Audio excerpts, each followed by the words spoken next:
Countdown. Oh no, we're live. Yeah, we're live. Hi, I'm Megan from Inquire, and today I'm joined with Ben Bradley, who is the Vice President of the Postgraduate Experience. That's right. So, hi. Megan.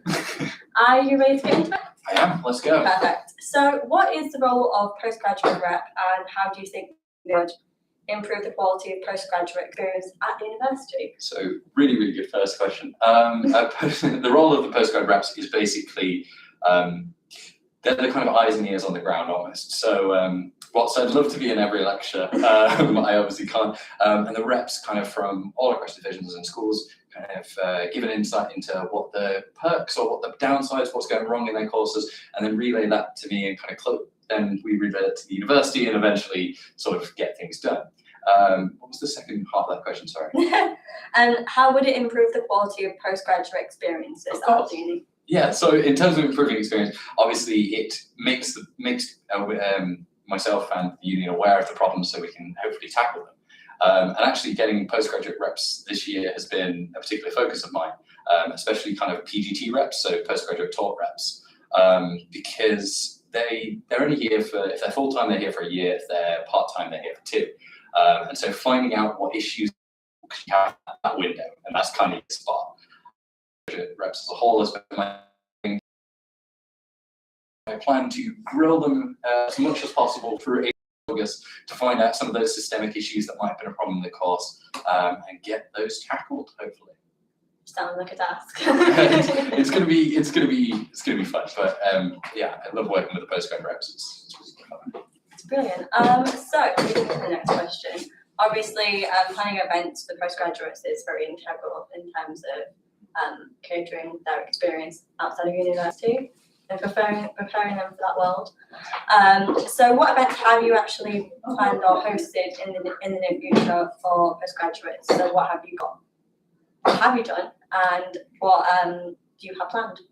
So in terms of what I have done, I've got to admit on this front, I got a little bit tunnel visioned by big picture. So as it stands this term, there has been 3 postgraduate events, which is a lot less than I'd like to have admit at this point, but that will change in the future. So the events we've had are, we had an IKEA trip back in September that was a PG thing.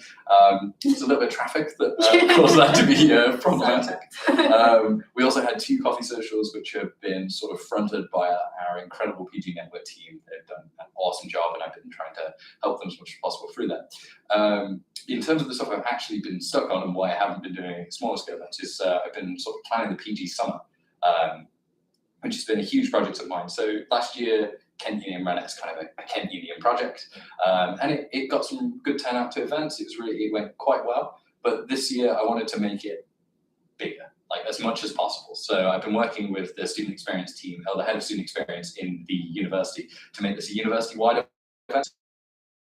So it'll be kind of a event that should hopefully help with career progression, or anyone who wants to apply for stipends like PhDs have a kind of heads up on those. It'll also have lots of fun events, maybe a fall park trip, maybe something on campus, or almost like a welcome week, but over the whole summer. And the final stage will be in August or so, more of a sort of well-being front, for when dissertations are happening, final projects, your PhD students are working while there's no students on campus, just things to happen. So coffee drop-ins, therapy sessions, therapy dog sessions, not therapy sessions.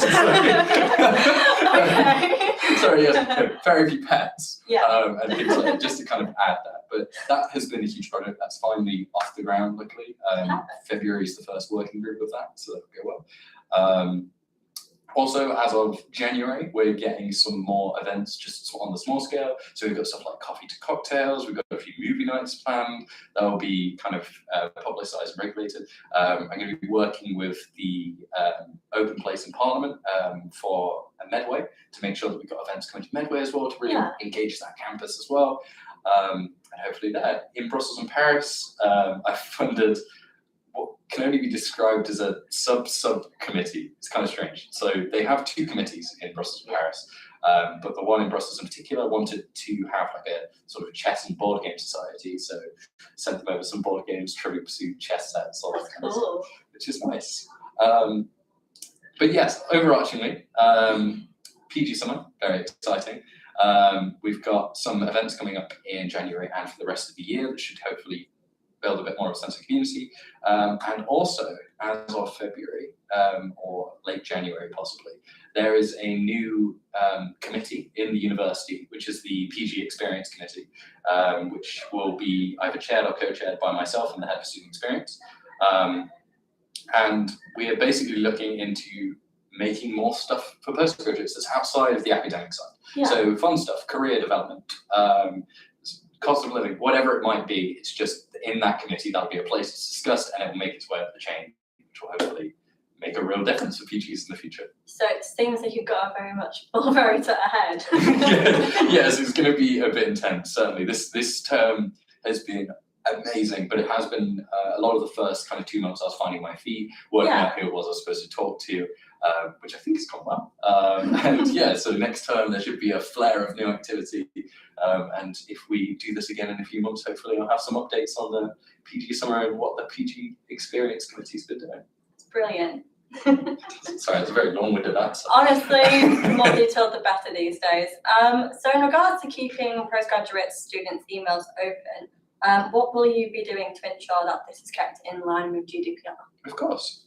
So generally with keeping postgraduates' emails open, the main purpose behind it is at the current state, after 60 days, those emails will be shut after graduation.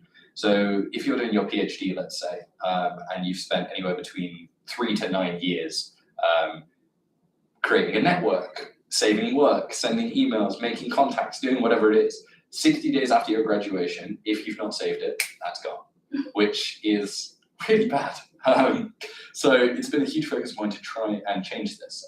We recently had I recently had a meeting alongside the information services, so IT and the library, and also the Graduate and Research College, to test this software called Illuminati, with an A, so like Alumni-Arty. Unfortunately, doesn't look like it's going to be the best software. I think there's better ways to do it, and as much as I'd love to just immediately tick a box, I feel it would be better to really take some time on this.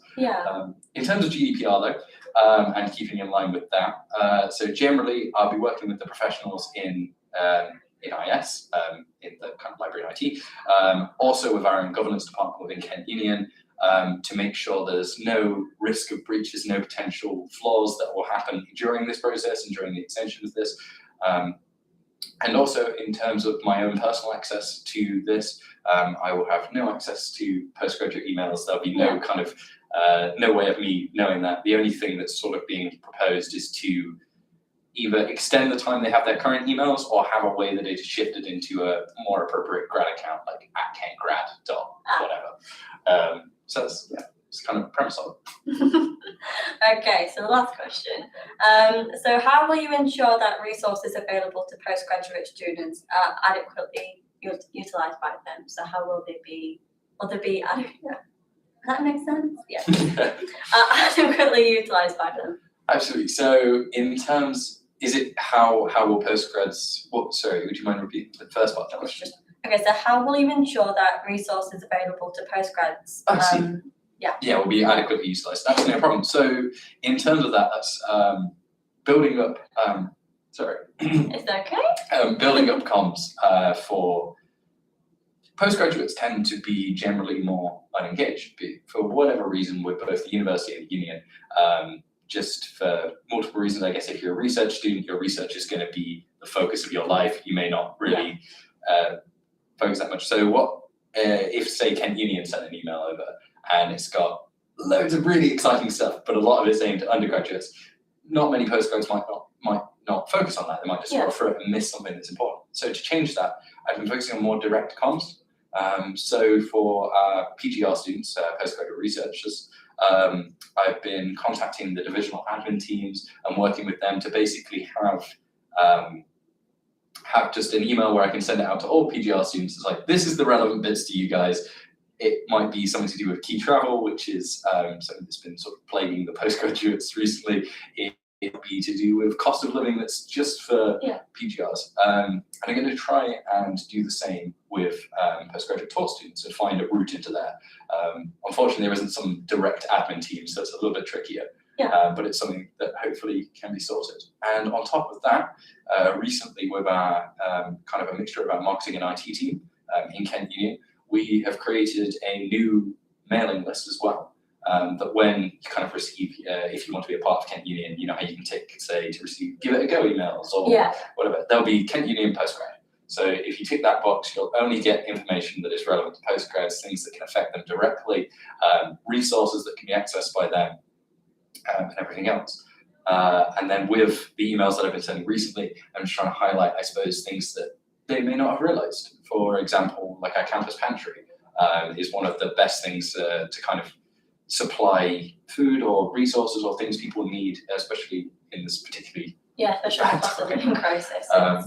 It's integral. It really is. And I think a lot of postgraduate students may not have known about that, and highlighting this to them has been something that it's just making sure that they realize as well that the union looks out for them, I'm looking out for them, and that it's not just for undergraduates. Yeah, it's not just for a certain type of student, it's for everyone. Exactly, yeah. So I guess a very, very long answer to a short question of I've been building up comms networks. Yeah, to you need to make make sure that certain students, like certain types of postgraduates, have that the information that they need, and it's not just ignoring emails that don't sound important to you. Exactly. And don't get me wrong, I was terrible as a PGT student. I ignored 99% of my emails when I saw that. I do it even as a as an undergraduate even. I'm just, no. Exactly. So hopefully receiving an email from a specific person will at least get you to like, oh, okay, cool. And then you can ignore it from then on, or it might be super helpful. Yeah.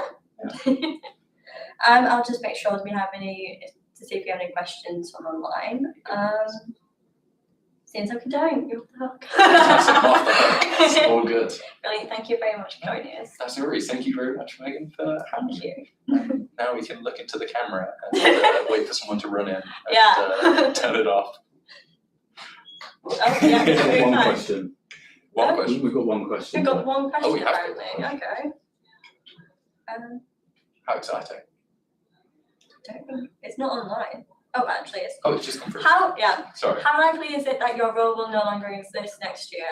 Well, very good question. Will this reduce postgrad representation in the already undergraduate focused Kent Union? So the first thing is, how likely will it be? That is a very good question. How likely, it's hard to tell. So it's currently the sort of 5-4 officers proposal is something that's being put through Kent Union Parliament as it stands. There's a proposal in place that will see this role removed, just to give a brief summation of it, this role removed and a PGR student that will be hired part-time to kind of look into that, and then the rest of the role being, or the role's remit being disseminated to other officers. Now, there's some fantastic arguments for it. So I realise it's a bit of a strange one. So obviously I have I suppose a small conflict of interest being in the role myself. Just as a clarification, if this role is removed, you're stuck with me until August, unless I get VMC'd or anything else.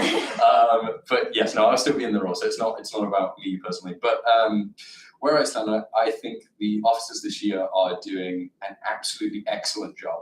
But I suppose also from an internal perspective, they have such huge workloads and such massive projects that they are progressing on and smashing out, that there is certainly a fear in my mind of, will 4 officers, either be it whoever stays on next year if they rerun or whoever is in the position, will they be able to actively focus on postgrads with the same amount of time?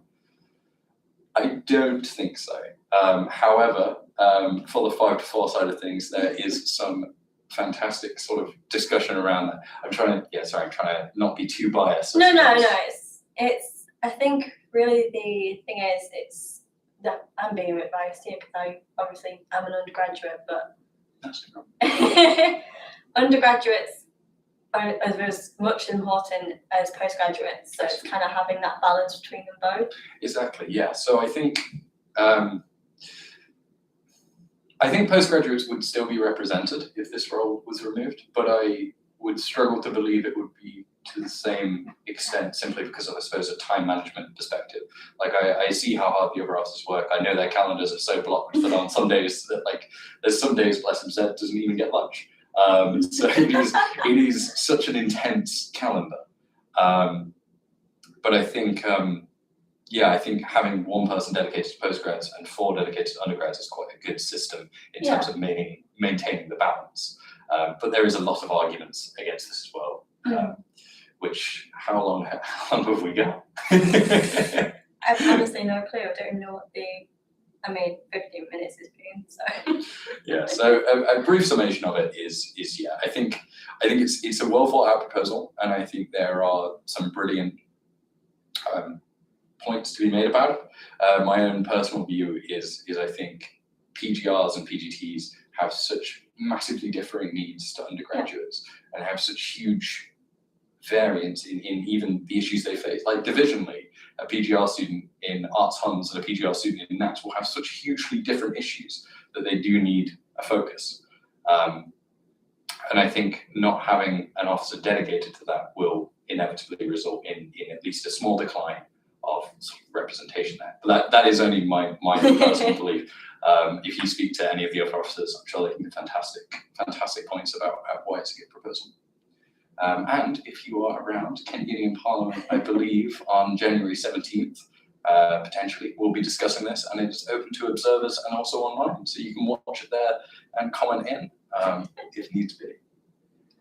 I think that's it. We're just going to make sure there's no other questions. Double check there's no more sneaky ones. I think that's it.